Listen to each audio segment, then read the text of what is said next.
Olunaku olwaleero pulezidenti w'eggwanga Uganda Yoweri Kaguta Museveni buhabulwa atadde omukono ku mabago agaweredde ddala 6 wabula nga bannayuganda lye babadde basinze okuteekako ennyo amaaso ly'ebbaga erikwata ku bisiyaga era nga kati we twogerera alimaze odditeekako omukono era lifuuse etteeka. Kinajjukirwa nti emyaka 9 egiyise mu mwaka gwa 2013 pulezidenti Museveni yabokereza nkokola paka ku International Conference Center wali ku woteri ya Serena n'ateeka omukono ku tteeka eriwakanya ebisiyaga. Amangu ddala ng'amaze okuliyiwako omukono yayogera ku bali b'ebisiyaga ng'abagwenyufu abajja okutabangula ennono zaffe wamu n'okutwonoonera abaana era nti bano basaana okubonerezebwanga n'omukono ogw'ekyuma. Even now I have not really fully understood it,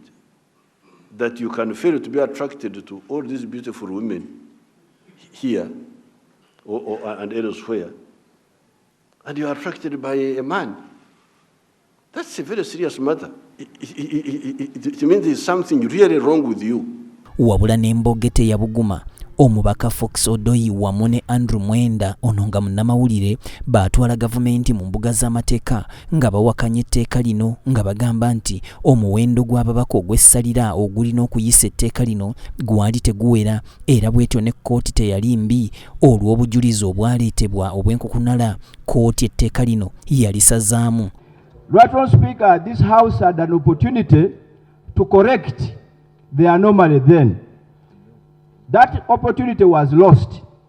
and the Constitutional Court nullified the law. Wabula olw'omuze guno okubeera nti tegujja nsa mu buwangwa bwaffe obw'Abafirika, Paalamenti y'eggwanga Uganda omwaka guno gwennyini 2023 yajjayo n'ag'omu buto ku tteeka lino era ebbago lino lyaddamu ne lireetebwa buto mu Paalamenti mu lutuula olwakubirizibwa Sipiika Nita Mongo era nga lyakwasibwa omubaka Asumaani Basaalirwa ow'ebugiri alitembeete mu Paalamenti eyali ekubyeko obugule ababaka bonna bassa kimu nga nkuyega abasinga obungi nti ebbago lino liyisibwe era ne liyisibwa bwe lityo ne lisindikibwa wa pulezidenti Yoweri Museveni aliteekeko omukono naye bwe lyatuuka ewa pulezidenti Ssaabawolereza w'eggwanga Kiryowa Kiwanuka yawabula omukulembeze w'eggwanga ku tteeka lino naddala ku kawaayiro ak'okuwanika omuntu ku kalabba asangibwa nga yeerigomba mu muze guno era bw'atyo pulezidenti n'alisindika likomewo wansi mu Paalamenti lyekenneenyezebwe wabeerewo ennongosereza ezikolebwa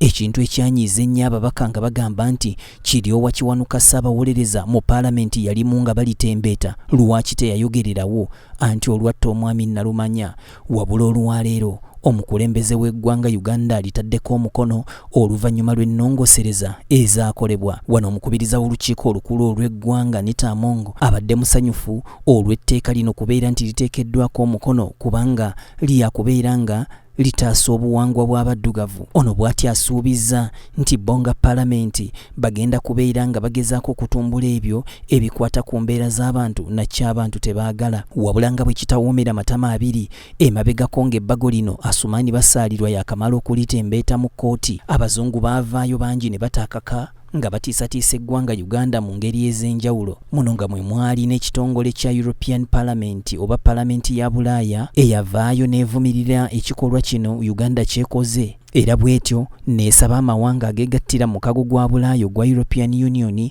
okuteeka ku nninga pulezidenti Museveni aleme kuteeka tteeka lino mu nkola olw'ensonga nti bonga bannabulaaya enkolagana yaabwe ejja kubeegenze mu matigga n'eggwanga Uganda buba tebuli busa. n'Abamerika bwe batyo ne bavaayo nga bayita mu pulezidenti waabwe Joe Biden nabo ne bavumirira ekikolwa kino era ne batiisatiisa nti ebyenfuna by'eggwanga Uganda bigenda kusereba singa egeza n'ekoona abasiyazi ku nsolobotto. Kinajjukirwa nti etteeka lino lyaleetebwa ku mulembe gw'abafuzi b'amatwale era ng'ebiseera ebyo kiba kya bulabe nnyo okukwata ng'oli mu muze guno wabula nga newankubadde etteeka lino lyali libaddewo munnange teriyina gwe lyali lirumye okuviira ddala ku Uganda nga yakafuna obwetwaze mu 1962 kyova olaba nti abasiyazi babadde nga beegiriisa ng'ekigotta entula. Kabuye Israel, BTM TV Community Report.